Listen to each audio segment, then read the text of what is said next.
Кешкі сағат 6. Бала қарайтын емес, бала ньюс қарайтын уақыт. Эфирде мен Нұрсая әкесінің қызы. Көзімді ашып жұмғанша жаз да өте шықты. Алғашқы қоңырау да келіп қалды.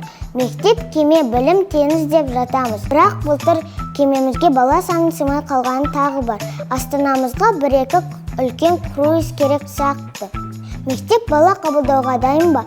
Әлде былтырғы жағдай тағы орын ала ма? Бұл туралы тілшіміз Жантөре Мамасынұлы жалғастырады.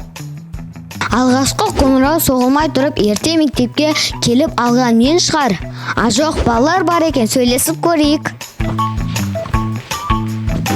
Сәлем. Сәлем. Қанша сыныпта оқисың? 6-ем. Жазғы демалысың қалай? Жақсы, бәрі жақсы өтіп жатыр.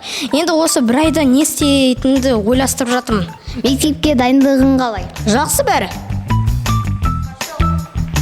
Сәлем. Сәлем. Атың кім? Ғибрат. Мектепке дайындығың қалай? Жақсы. Жазғы демалыста не істедің? Тура ауылына бардым, сосын көлге түсдім, қой бақтым, сосын болып келдім осы жаққа. Рахмет. Сәлем. Сәлем. Атың кім? Аяла. Қай сыныпта оқисың? Біз оларды әлі өткен. Жарайды. Сыныптың көптігі соншалық, оқушылар қай сыныпта оқиды екенін білмейді. Бірі сынып ашылып жатса да таңғалмаймын. Нұрсая әкесінің қызы Жантөре Мамасынұлы арнайы бала ньюс үшін. Жантөре, рахмет. Мектебіміздің жағдайы осы. Нұрсая әкесінің қызы бала ньюс, келесі кездескенше.